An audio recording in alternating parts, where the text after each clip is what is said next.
Hey, what's going on YouTube? I'm just going to throw this video out there real quick. If you have a Eastwood TIG 200 and you're either getting maximum amps only, minimum amps only, or you're getting no arc whatsoever, chances are it's the foot pedal. And a way to test that is you'd go over to your welding machine, go over to your welder, set your welder, set it to panel control. It'd be on foot pedal normally if you use a foot pedal, and so set it to panel control, and then set it to like, whatever, 110 amps, and test it. And if it works at 110 amps, set it to 50 amps and check it. Because if you set it to panel control, what'll happen is the foot pedal will just act like a switch, an on-off switch. It won't act like a foot pedal. It won't, vary the amperage like a foot pedal would. And you can also use this for speed tacking. It's pretty cool.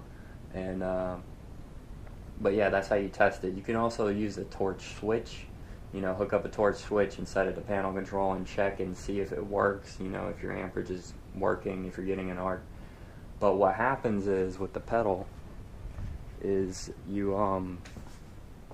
this is your lead that comes out of the pedal here, and this nut cranks down on there tight, and if you're like me, you're crawling around underneath something welding or whatever, you're kicking your pedal around, dragging it around, whatever, and this being tight, it ends up fatiguing these wires in here, and they end up what actually happened with mine, they broke inside the insulation, inside of both insulations. The copper broke, but there was no visible damage to the outside insulation. So, at first I thought, okay, that the potentiometer went bad. There's a potentiometer down in there, that slider right there. There's a potentiometer there. There's a potentiometer right here. This is your max amps potentiometer knob, and this is your variable amperage control right here, up and down. That controls your amperage. This is the rocker style pedal, the Eastwood, and so yeah, I replaced both of those. Still had the same problem, but I knew it was the pedal because I tested it, like I showed you at the welder there. But yeah, it's just these wires. They go up in there, and you crank this down tight, and you think it's good. So when you're working, you may grab it and drag the pedal around, or you're kicking the pedal around. These wires get fatigued, and they do break inside the insulation without any visible damage to the outside of the insulation. So yeah, all you got to do is just you cut the wire, pull it out, find there may be a hard spot in the insulation where it's fatigued and they actually broke. There may not be. But yeah, that's basically what happens. So just cut it, strip your wires back, cut out the bad section that's in between here and going up inside there. Go ahead and just cut that out, strip your wires back, strip all these wires back, resolder all the wires, stick your wire back up in there, resolder them. I'm going to do mine now. I'm not going to film all that because I already know this is the problem, because when I cut the bad section out, the wires were severed. When I stripped the insulation back, I saw that the wires were severed, and so yeah. But what'll happen if this happens, the way you know that it is this, is you either get, like I said, you either get only minimum amperage, maximum amperage, or you get no amperage whatsoever.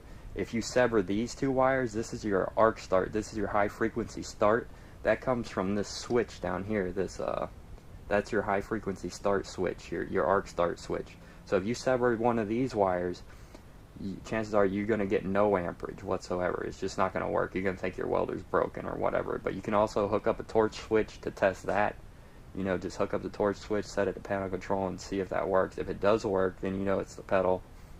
And but if these three wires get severed, or if any one of them gets severed, you'll either have a problem where you'll either have minimum amperage or maximum amperage.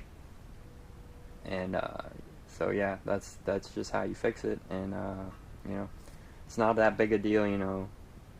you know, if you're a welder, you should be able to handle soldering some wires back together. You know, there's no sense in sending the machine back or something like that, because I've seen a lot of guys on forums with this problem, and I've even seen some guys that said they contacted Eastwood, and Eastwood wanted them to send the whole welder back to replace the circuit board, and it was the same symptoms I was having, you know, the exact same problem.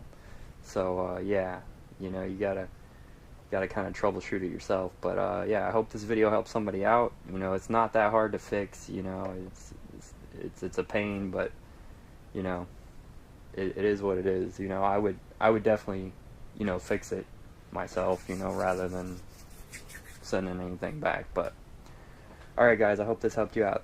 Thanks. Bye. Alright, I got it done. All soldered up, shrink tube the wires. You know, you could use electrical tape if that's what you got. You could crimp the wires if you don't have a soldering iron, but you know, soldering irons are like $5 at Harbor Freight or something, you know. Not a big deal. Yeah. So that's it, all done. Yeah. 6 screws to take this bottom plate off. That's all you gotta do, pull this bottom plate off, and you know, you don't have to pull this pin out and take the spring out and take the top of the pedal off. You don't have to do all that. Just pull the bottom plate off and good to go. Yeah. Alright. Well, hope this video helps somebody out. Thanks for watching, guys.